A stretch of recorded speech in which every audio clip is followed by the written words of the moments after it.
မင်္ဂလာပါရှင်ဒီနေ့ကျမတို့အတူတူဆွေးနွေးလေးလာကြမယ့်အကြောင်းအရာကတော့လေအိမ်မက်ကိုအမှန်တကယ်ဖြစ်အောင်ဆိုတဲ့လက်ဆွဲစာအုပ်ကောက်နှုတ်ချက်လေးတစ်ခုတည်းကစိတ်ဝင်စားစရာအချက်တချို့ပါပဲ ဟုတ်ကဲ့ခင်ဗျာ ကျမတို့များစုမှာလေကိုစီရီမိုင်းချက်တေးရှိခဲ့ကြတယ်ငယ်ငယ်ကမှတ်ခဲ့တဲ့အိမ်မက်ကြီးပေါ့ဒါပေမဲ့ဘဝရဲ့အခက်အခဲတွေဖျားတွေကြားထဲမှာအဲ့ဒါတွေကိုအကုန်လုံးဖော်ဖို့ခက်သွားတာမျိုး ဟုတ်ကဲ့ ဒါမှမဟုတ်လမမေ့တော့မေ့သွားတာမျိုးတွေကြုံရတတ်တယ်လေ ဟုတ်ပါတယ်အဖြစ်မြတ်ပါတယ်အဲ့ဒါ ဒီကောင်းတို့ချက်ကအဲ့လိုအခြေအနေမျိုးကြုံနေရသူတွေအတွက်တော်တော်လေးအသုံးဝင်မဲ့အတွေ့အခေါ်တချို့ပေးထားပုံရတယ်ဆိုတော့ဒီနေ့ဒီတက်ကအဓိကပြောချင်တဲ့အချက်လေးတွေကိုအတူတကွစူးစမ်းကြည့်ကြရအောင်နော် ကောင်းပါပြီဗျာ စပြီးပြောရင်လေစိတ်ဝင်စားတဲ့အချက်တစ်ခုကလူတော်တော်များများငယ်ငယ်တုန်းကတော့အိမ်မက်တွေအကြီးကြီးတွေရှိခဲ့ကြတာ ဟုတ်ကဲ့ဟုတ်ကဲ့ အဲ့ရော ဟုတ်တယ် တချို့ဆိုလုံးဝလက်ညှော်ပစ်လိုက်ကြတယ်ဘာကြောင့်အဲ့လိုအဖြစ်များတယ်လဲဆိုတာကိုဒီကောင်းနှုတ်ချက်ကဘလို့သုံးသပ်ချပါသလဲ ဒီစာဟောက်ကောင်းတို့ချက်လေးထဲမှာအဓိကထောက်ပြထားတာကတော့လေလူတွေကြီးလာတဲ့ခါကြုံရတဲ့လက်တွေ့ဘဝရဲ့ PR တွေပေါ့ ဟုတ်ကဲ့ ဟိုမှာအလို့အကိုင်းအဒီတကြဖြစ်ဖို့လူတာတို့မိသားစုတာဝန်တွေတို့ပတ်ဝန်းကျင်ကပြောတာဆိုတာတယ်မျော်လင့်ချက်တွေ အများကြီးပဲနော် ဟုတ်တယ်အဲ့ဒီခါကျတော့ကိုယ်အိမ်မက်ကသူများအမြင်မှာလက်တွေ့မကြဘူးဖြစ်နိုင်မှာမဟုတ်ဘူးဆိုတဲ့အတန်းကြီးကြားလိုက်ရရင် ကိုယ်လည်းလို့ယုံသွားတော့ငါနဲ့မဖြစ်နိုင်တော့ပါဘူးဆိုတဲ့အတွေးကဝင်လာတာပေါ့ အော် ဟိုမှာပြောရင်ဗျာဂီလာဓမ္မရဖြစ်ချင်တဲ့သူတယောက်ဆိုပါတော့ ဟုတ်ကဲ့ အရွယ်ရောက်လာတော့ဂီတာနဲ့ပဲအဆင်ပြေပါမလဲကွာတီငိန်တဲ့အလုပ်တစ်ခုရှာလုပ်ပါဆိုတဲ့ပဝင်းချင်ဖျားကြောင့်အဲ့ဒါကိုဆုံးလို့လိုက်ရတာမျိုးပေါ့ ဖြစ်တတ်တယ်နော် ဒါပေမဲ့လေဒီကောင်းနှုတ်ချက်ကအလေးပေးထားတဲ့အရေးကြီးတဲ့အချက်တစ်ခုရှိတယ် ဟုတ်ဘာများလဲ အဲ့ဒါကတော့တကယ်အောင်မြင်သွားတဲ့လူတိုင်းဟာသူတို့ဘဝမှာကြီးကြီးမားမားအခက်အခဲတွေစင်ခေါ်မှုတွေကိုမလွဲမသွေရင်ဆိုင်ခဲ့ကြရတယ်ဆိုတာပဲ အော် သူတို့လည်းတာမန်လူတွေလိုပဲအခက်အခဲတွေကြုံတာပဲဒါပေမဲ့အဲ့ဒါတွေကိုချော်လွှားနိုင်ခဲ့တဲ့စိတ်သက်ပိုက်ဆိုင်ရာကွာခြားချက်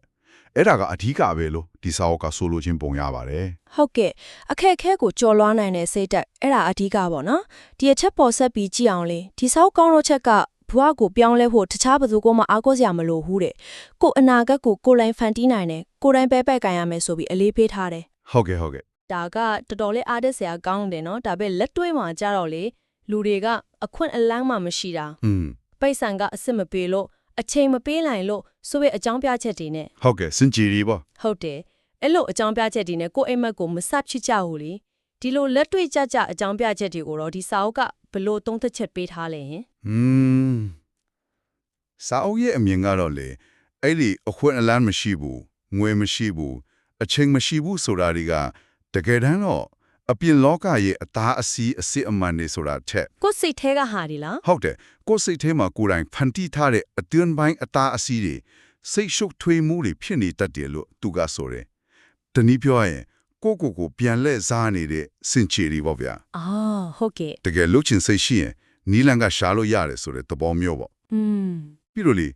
စာအုပ်ကအလေးအနက်တိုက်တွန်းထားတာကအိမ်မက်ကိုအကောင်းအထည်ဖြောဖို့အကောင်းဆုံးအချိန်ဆိုတာတတ်တမတ်မှမရှိဘူးတဲ့ အခုချက်ချင်းကလွယ်လို့ပေါ့ အော်အခုချက်ချင်း ဟုတ်တယ်မနေ့ပြန်မှနောက်လာမှ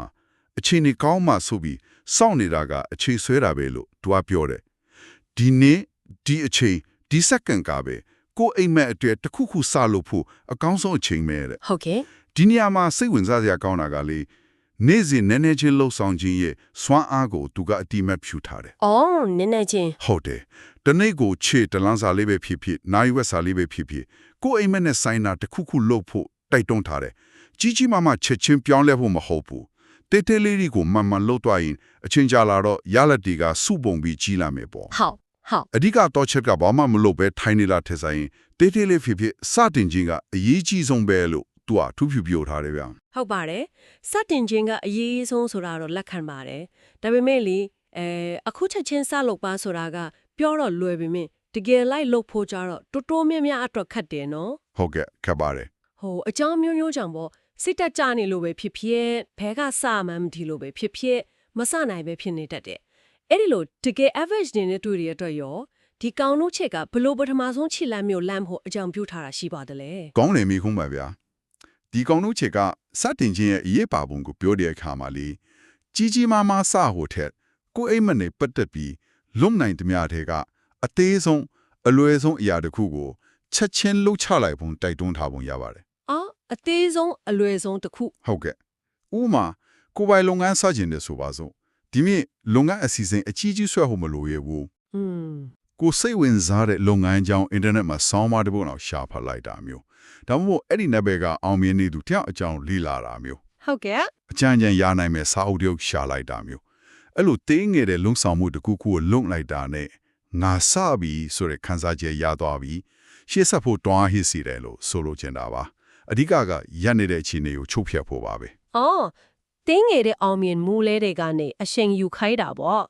ကောင်းပါပြီနောက်တစ်ပိုင်းကိုဆက်ကြည့်အောင်ဒီအပိုင်းကတော့ကတိုလီစိတ်ဝင်စားစရာကောင်းတယ်လို့နည်းနည်းလေးလက်ခံဖို့ခက်နိုင်မဲ့အပိုင်းလို့ထင်တယ်ရှင် ဟုတ်ကဲ့ စာအုပ်ကောင်းလို့ချက်ကအောင်မြင်တဲ့လူတိုင်းဟာဖြတ်ကွက်မှုကြာရှုံးမှုဆိုတာကိုမလွဲမသွေကြုံဖူးယုံတင်မကဘူးအဲ့ဒီကြာရှုံးမှုတွေဟာအောင်မြင်မှုအတွက်မရှိမဖြစ်လိုအပ်တယ်လို့တောင်ဆိုထားတယ်လေ ဟုတ်ကဲ့ နားထောင်ကြည့်တာနဲ့တင်နေနေတော့အာရော့ခြင်းစရာပဲဘယ်သူမှကိုစူးစမ်းမှုတွေအလကားဖိကကြာရှုံးတာကိုလိုလားမှမဟုတ်ဘူးလीနော်ဒီအချက်ကိုစာအုပ်ကဘလို့ချင်းကပ်ပြီးရှင်းပြထားပါသလဲ ဟုတ်ပါကြာရှုံးမှုလိုအပ်တယ်ဆိုတာကပထမကြားရင်တော့စန့်ကျင်ဘက်လို့ဖြစ်နေတာပေါ့ဒါပေမဲ့ဒီကောင်းနှုတ်ချက်ကကြာရှုံးမှုတွေကိုဘဝရဲ့အဆုံးသတ်တစ်ခုကိုယ့်ရဲ့အချင်းမရှိဘူးဆိုတဲ့တတ်တဲ့တစ်ခုလို့မြင်မဲ့အစား အေး အဖို့တန်တဲ့တင်ခန်းစာနေရစီရကိုယ့်ကိုပိုပြီးကြန့်ခိုက်တမ်းမာလာစေတဲ့အတွေ့အကြုံတစ်ခုအဖြစ်ပြောင်းလဲရှုမြင်ဖို့လမ်းညွှန်ထားတာပါဆိုလိုတာကကြာရှုံးမှုကနာကျင်စေနိုင်တယ် ဟုတ် ဒါပေမဲ့အဲ့ဒီနာကျင်မှုကပဲကိုယ့်ရဲ့အားနည်းချက်ပြင်ရမယ့်အချက်တွေကိုမြင်ထားစေပြီးနောက်တစ်ခါပိုကောင်းအောင်ဘယ်လိုလုပ်ရမလဲဆိုတာသင်ပေးလဲလို့ဆိုလိုတာပါပဲ အော်သင်ခန်းစာဖြစ်ပေါ့ ဟုတ်ကဲ့နောက်တစ်ချက်ကလေကြာရှုံးမှုကြုံတဲ့အခါအထူးသဖြင့်အချင်းချင်းကြုံရတဲ့အခါလူတိုင်းစိတ်သက်ကြတာပဲငါနဲ့တော့မဖြစ်တော့ပါဘူးဆိုပြီးလက်လွတ်ချင်းစိတ်တွေပေါ်လာနိုင်တယ်ဆိုတာကိုလည်းဒီစာအုပ်ကလက်ခံထားတယ်အဲ့ဒါသဘာဝပဲ ဟုတ်ကဲ့ ဒါပေမဲ့စိတ်ဝင်စားစရာကောင်းတာကအဲ့ဒီလိုအပြင်းထန်ဆုံးစိတ်သက်ကြနေချိန်အရှုံးပေးလိုက်ခြင်းစိတ်အဖြစ်ဆုံးအချိန်မျိုးမှာကိုယ့်အတွင်းကစစ်မှန်တဲ့စိတ်သက်ခွန်အားဇွဲလုံးလာကစမ်းသက်ခံရပြီးပေါ်လာတတ်တယ်လို့ဆိုတယ် อืม အဲ့ဒီအချိန်မှာလက်မလျှော်ပဲဆက်ကြိုးစားနိုင်လို့ဟာရင်ကထက်ပိုတန်မာလာတယ်လို့ဆိုလိုချင်ပုံရပါတယ်ဗျာ ဒါဆိုစာအုပ်ကပြောခင်တာကကြာရှုံးမှုဆိုတာရှောင်လို့မရဘူးကြုံလာရင်အပြုတ်တော့သင်ခန်းစာယူပြီးတော့အဲ့ဒီကနေခွန်အားယူပြီးရှစ်ဆက်ရမယ်ပေါ့ဒီနေရာမှာစာအုပ်ထက်ကတဲအရန်ဒီ sand trap ဆိုတဲ့အသုံးပုံးလေးကိုလည်းရှင်းပြပါဦးဒါဘာကိုဆိုလိုတာပါလဲ ဟုတ်ကဲ့တဲရန်တွေဆိုတာကဂေါကွင်းထဲကတဲချင်းတွေကိုဥပမာပေးထားတာပါ အိုးကောကွင်း ဟုတ်တယ်ဂေါရရင်ဘောလုံးကတဲချင်းတဲကြော့သွားရင်ထောက်ရခက်တယ်လေရှေ့ဆက်ဖို့အခက်ခဲထစ်စေတယ် ဟုတ်ကဲ့ အဲ့ဒီလိုပဲကိုယ်အိမ်မက်အကောင့်ထဲပေါ်တဲ့ခီးလန်းမှာလဲမထင်မှတ်ထားတဲ့အတားအဆီးတွေအခက်ခဲတွေကြာရှုံးမှုတွေဆိုတဲ့တဲအရန်တွေကနေရာနဲ့မှာရှိနေတတ်တယ်ဆိုတာကိုကြိုးတီးထားဖို့လိုတယ်လို့ဆိုလိုတာပါ อืม အဲ့ဒီလိုတဲချင်းတဲ့ကြာတိုင်းတာလက်လျှော့လိုက်ရင်ဘယ်တော့မှပနိုင်ရုံမှာမဟုတ်ဘူးပေါ့ဒါကြောင့်ဒီလိုအတားအဆီးကြုံလာရင်ဒါဟာခီးလန်းရဲ့အပိုင်းတစ်ခုပဲလို့လက်ခံပြီးကြောဖြတ်ဖို့နီးလန့်ရှာရမယ်တခါမရရင်နောက်တစ်ခါနောက်တနည်းနဲ့ထပ်ကြိုးစားဖို့အရှုံးပေးဖို့စောလုံးတယ်ဆိုတဲ့သဘောကိုအလေးပေးထားတာပါ ဆိုတော့ကြာရှုံးမှုကသင်ခန်းစာအတားအဆီးကကြော်ဖြတ်เสียပေါ့ဒါပေမဲ့လူတစ်ယောက်ကအချင်းချင်းကြာရှုံးလာတဲ့အခါသူ့ရဲ့ကိုယ့်ယုံကြည်မှုအပေါ်ဘယ်လိုတက်ရောက်မှုရှိနိုင်မလဲဒီကောင်းနှုတ်ချစ်ထဲမှာကြာရှုံးမှုနဲ့ကိုယ့်ယုံကြည်မှုဆုံးရှုံးတာကိုတိုက်ဆက်ပြထားပုံရတယ်နော် ဟုတ်ကဲ့ လူတွေကကိုယ့်အပေါ်မှာကိုယ်တိုင်ကယုံကြည်မှုပျောက်သွားပြီဆိုရင်အဲ့ဒီအချိန်ကစပြီးတကယ်ကြာရှုံးမှုစပြီလို့ဆိုလိုချင်တာလားပြီးတော့ဘာလုပ်နေလဲဆိုတာချက်ဘယ်လိုစိတ်ထားနဲ့လုပ်နေလဲဆိုတာကပိုရေးကြီးတယ်ဆိုတဲ့အချက်ကိုရောဘယ်လိုနားလည်ရမလဲ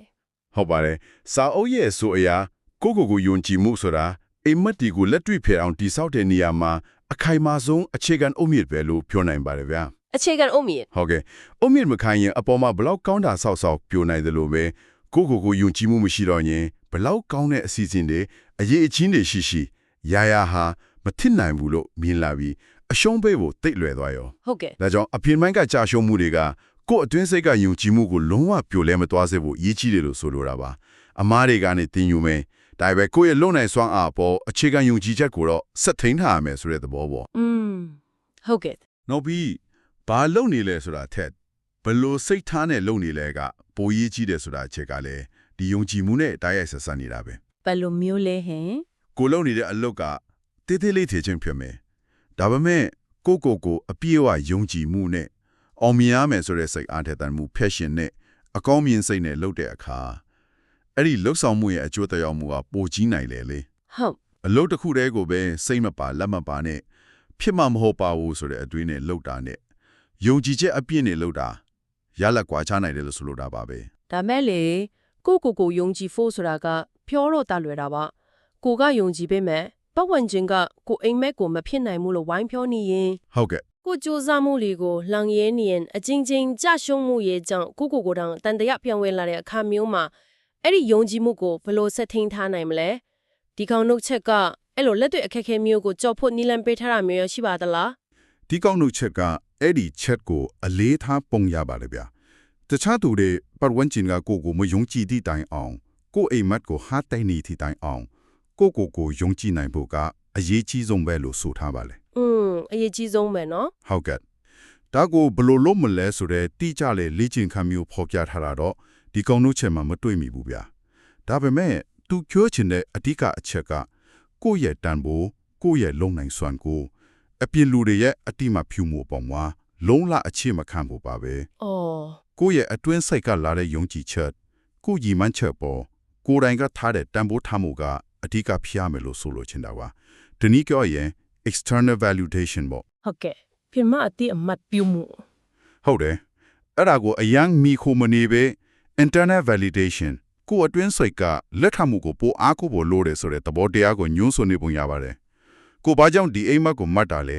ကိုယ့်အတွက်ဘလောက်အရေးပါလဲဆိုတာကိုအမြဲတမ်းရနေတာကလည်းယုံကြည်မှုကိုပြန်တိဆောက်ရမှာအထောက်အကူပြုနိုင်ပါတယ်ခင်ဗျာ ကောင်းပါပြီကိုအနာဂတ်ကိုကိုယ်တိုင်ပုံဖော်မယ်အခုပဲစမယ်ကြားရှုံးမှုကိုသင်ခန်းစာယူမယ်ကိုယုံကြည်မှုစက်ထိန်ထားမယ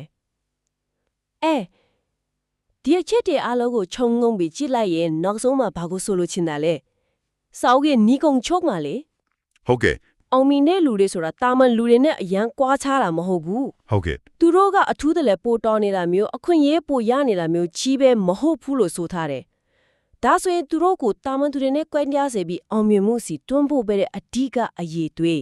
အဲ့ဒီတစ်ခုတည်းသောຢာကဘာဖြစ်မလို့ဒီကောင်းလို့ချက်ကကောက်ချက်ဆွဲထားပါတယ် နီကွန်ချိုမှာဒီကောင်နိုချက်ကအဓိကမီးမောင်းချိုးပြခြင်းတဲ့တည်င်းစကားကတော့အိမ်မက်ကိုလက်မလွတ်တဲ့စိတ်ပဲဖြစ်ပါတယ်ဗျာ အိမ်မက်ကိုလက်မလွတ်တဲ့စိတ် ဟုတ်ကဲ့စာထဲမှာတုံးထားတဲ့စကားအတိုင်းဆိုရင်အိမ်မက်ကိုမလွတ်တန့်ဆုတ်ကင်ထားတဲ့စိတ်ပေါ့ဒီစိတ်ဓာတ်ကိုကျွန်တော်တို့ပေါ်အသုံးများတဲ့စကားနဲ့ပြောရရင်တော့ဇွဲလုံလ persistence လို့ခေါ်နိုင်ပါတယ် ဇွဲဟုတ်ကဲ့ ဆိုလိုတာကအခက်အခဲတွေဘလို့ပဲကြုံကြာရှုံးမှုတွေနဲ့ဘယ်နှကြိမ်ပဲရင်ဆိုင်ရပါစေကိုယ့်ရဲ့မူလရည်မှန်းချက်ကိုယ့်အိမ်မအပေါ်မှာအာယုံစိုက်ပြီးရှေ့ကိုတစိုက်မမဆက်သွားနိုင်တဲ့စိတ်ဓာတ်ကြံ့ခိုင်မှုပါပဲဒီဇွဲဆိုတဲ့နေရာမှာလဲနည်းနည်းထက်ချက်ပြောချင်တာကလေဒီကောင်လို့ချက်ကဆိုလိုချင်တဲ့ဇွဲဟာလုံးနေတဲ့နီလာဟောင်းတစ်ခုတည်းကိုပဲမအောင်မြင်မှတည်တည်ကြီးနဲ့တစိုက်မမလုံးနေဖို့ဆိုလိုတာမျိုးတော့မဟုတ်တော့ဘူးထင်တယ် အော်ဟုတ်ကဲ့ ပန်းတိုင်ကိုမပြောင်းလဲပဲအဲ့ဒီပန်းတိုင်ရောက်ဖို့စ조사တဲ့နီလန်းတွေကိုတော့ပြောင်းလဲပြင်လဲရှိဖို့ flexibility adaptability လဲလိုအပ်ကြောင်းတွဲဝိုက်ပြီးပြောချင်ပုံရပါတယ် ဟုတ်ကဲ့နီလန်းပြောင်းတာမျိုးပါ ဟုတ်ကဲ့တနည်းမရရင်နောက်တနည်းအချင်းနဲ့အချင်းအခါရဲ့တင့်တော်တဲ့နီလန်းကိုပြောင်းတုံးနိုင်ရမယ်ဒါပေမဲ့အဆုံးစွန်ပန်းတိုင်ဖက်တဲ့အိမ်မက်ကိုတော့လုံးဝလက်မလွတ်ဘူးဆိုတဲ့စိတ်ဓာတ်မျိုးကိုဆိုလိုတာပ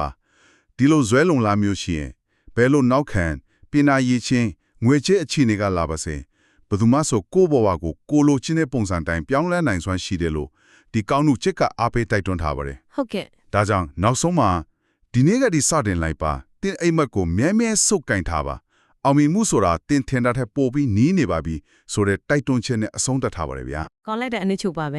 ဆိုဒါဆိုရင်ဒီအိမ်မက်ကွန်မန်တကယ်ဖြစ်အောင်ဆိုတဲ့ကောင်းတဲ့ချက်လေးကနေကျမတို့လေ့လာခဲ့ရတဲ့အဓိကအချက်တွေကိုပြန်ကောက်ရရင်ဒါဟာတစ်ဆင့်ပြီးတစ်ဆင့်တက်လိုက်ရမယ်ခရီးစဉ်တစ်ခုလိုပဲเนาะ ဟုတ်ကဲ့ခရီးစဉ်တစ်ခုလိုပါပဲ အစင်တိတ်ကိုမေးထားတဲ့ဒါမှမဟုတ်လက်လျှောထားတဲ့ကိုယ့်ရဲ့စစ်မှန်တဲ့အိမ်မက်တွေကိုပြန်လဲအတိမပြုချင်းပြန်လျှောက်ဖွေခြင်းပေါ့ ဟုတ်ကဲ့ အစင်နေကိုဘွားကိုအနာဂတ်ရဲ့တာဝန်ကိုကိုယ်တိုင်အပြည့်အဝယူပြီးဘောက်ဆင်ချင်းမပေးပဲတိတိလေးတစ်ခုခုနဲ့အခုချက်ချင်းစတင်ရင် မှန်ပါတယ် အစင်သုံးရှေ့ဆက်တဲ့လမ်းမှာကြုံရမယ့်အခက်အခဲတွေကြားရှုံးမှုတွေကိုအဆုံးသတ်လို့မမြင်ပဲသင်ခန်းစာယူစရာ ပိုတတ်မှလာစေမဲ့အခွင့်အရေးအဖြစ်ရှုမြင်ပြီးကြံ့ကြံ့ခိုင်ရင်ဆိုင်ခြင်း ဟုတ်ကဲ့ အဆင့်၄အဲ့ဒီအဆင့်အားလုံးကိုကိုယုံကြည်မှုဆိုတဲ့ခိုင်မာတဲ့အုံမြစ်ပေါ်မှာတိဆောက်ပြီးဘယ်အတားအဆီးတွေကြုံလာပါစေအိမ်မက်ကိုလက်မလွတ်ကဇွဲလုံးလာနဲ့ပန်းတိုင်ရုပ်တဲ့အထိရှေ့ဆက်ခြင်း ဟုတ်ပါတယ် ဒီအဆင့်နဲ့အားလုံးတစ်ခုနဲ့တစ်ခုဆက်နေတယ်လို့ဆိုနိုင်ပါတယ်နော် တိကျတဲ့အနစ်ကျော်ပါပဲဗျာစာအုပ်ကောင်းတို့ချက်ရဲ့အဓိကသတင်းစကားကရှင်းပါပဲအခုချက်ချင်းစတင်ပါဇွဲမလျှော့ပဲဆက်လုပ်ပါဆိုတာပါပဲ ဟုတ်ကဲ့ဒီချက်တွေဒီစစ်နေအားလုံးကိုဆွေးနွေးနေခဲ့ပြီးတဲ့နောက်မှာလို့လေနားထောင်နေသူရောအတွက်စဉ်းစားစရာတွေတခုထားခဲ့ကြပါတယ်ဒီအိမ်မက်ကိုအကောင့်ထဲပေါ်တဲ့ခရီးစဉ်မှာခုနပြောခဲ့တဲ့အစစ်တွေကကိုယ့်အတွက်ပေါ့နော်ကိုယ့်အနေနဲ့အခက်ခဲဆုံးလို့ခံစားရနိုင်တဲ့နမငိုကိုအသားအစီးအဖြစ်ဆုံးအဆင့်ကဘယ်အပိုင်းဖြစ်နေမလဲဆိုတာကိုပြန်မေးကြည့်ဖို့ပါ ကိုကြံစမ်းစစ်ဖို့ပေါ့ ဟုတ်ကဲ့အိမ်မက်ကိုပြန်ရှာဖွေအတိအမတ်ပြုဖို့အဆင့်တက်မှာပဲရင်းနေတာလား ဒါမှမဟုတ်စိတ်ကူးတွေအများကြီးရှိပေမဲ့အကောင့်အထဲပေါ်ဖို့ starting ရမယ်အဆင့်2ကိုကြော်ဖို့ခက်ခဲနေတာလား စဖို့ခက်တာ ဒါမှမဟုတ်စလုပ်ပြီးပေမဲ့ကြာရှုံးမှုတွေအခက်ခဲတွေတည့်ရန်ကြီးကျုံတဲ့အခါပြန်ထဖို့ခက်ခဲပြီးလက်လျှော့ကျန်စိတ်တွေပေါ်လာတဲ့အဆင့်3ကကိုယ့်ရဲ့အဓိကစိန်ခေါ်မှုလား ဟုတ်ကဲ့ ဒါမှမဟုတ်အားလုံးအဆင်ပြေနေပေမဲ့ပတ်ဝန်းကျင်ရဲ့ဖိအားတွေကိုယ့်အတွင်းစိတ်ကတန်တရားတွေကြောင့်ကိုယုံကြည်မှု self belief ကိုခိုင်ခိုင်မာမာစက်ထိန်ထားဖို့ယုံကန်ရတဲ့အဆင့်4ကကိုယ့်ရဲ့ပြဿနာလား ဟုတ်ကဲ့စဉ်းစားစရာပဲ ကိုယ့်ရဲ့အဓိကအားနည်းချက်ဒါမှမဟုတ်အဓိကစိန်ခေါ်မှုကဘယ်နေရာမှာရှိနေလဲဆိုတာကိုတည်တည်ကြကြသိမြင်ခြင်းကလည်းအဲ့ဒီအခက်အခဲကိုကျော်လွှားပြီးရှေ့ဆက်ဖို့အတွက်အရေးပါတဲ့ပထမဆုံးခြေလှမ်းတစ်ခုဖြစ်နိုင်ပါတယ်လို့တွေးဆဆင်ခြင်ကြည့်ဖို့တိုက်တွန်းရင်းနဲ့ပဲဒီဆွေးနွေးမှုကိုအဆုံးသတ်လိုက်ချင်ပါတယ်ခင်ဗျာ